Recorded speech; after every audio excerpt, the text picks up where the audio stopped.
California faces wildfires every year, but the fires raging across the state right now are especially bad. Close to 24 fires are currently burning, torching entire neighborhoods across the state.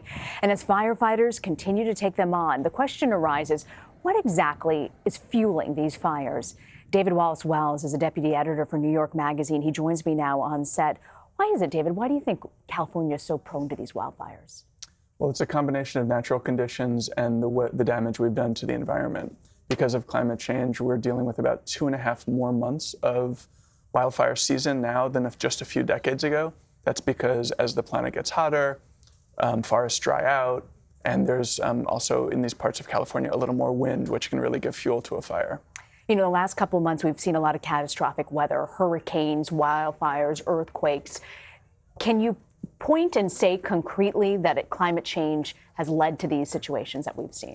Yeah, I think you have to say that climate has has reshaped the general environment in which they happen. In each case, you can't say that a hurricane is caused by climate, but it can be made a lot worse by how much warmer the oceans are. And in the case of wildfires, most of the fires themselves are caused by people.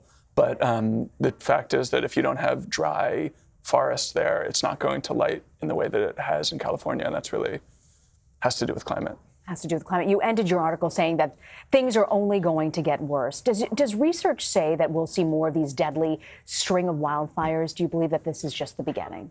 Absolutely, yeah. It's not just wildfires. It's really all of these kind of extreme weather scenarios. But the best estimates are that by 2050, we'll have wildfires will be about twice as destructive as they are now.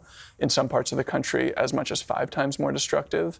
And for every degree of warming that we go up beyond where we are now, we're dealing with 4 times as much damage from wildfires. So it's going to only accelerate. I think that people tend to have a response to seeing all this in the news and thinking, well, climate change is here, it's real, it's scary, but this is not a binary situation. Things are going to continue to get worse. It's not just a matter of reacquainting ourselves with a new normal. It's going to just get worse and worse as the planet gets warmer.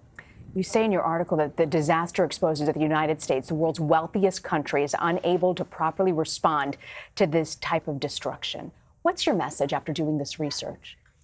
Well, I think we really need to be paying more attention to climate. We need to be investing more in protections against natural disaster and taking much more aggressive action on emissions, which are, after all, the things that's causing the problem. What would you say to the White House about combating climate change? It needs to be a much higher priority than they've made it, but I don't think there's anyone there listening. Why do you think generally, not even just this administration, it is so hard to get legislation and action on climate change? Well, I think for a long time, we weren't so sure about what the threats were and how bad it was going to be. And I think that coupled with a lot of money from entrenched interest groups, namely the oil industry, that has been funding a lot of advocacy against climate action.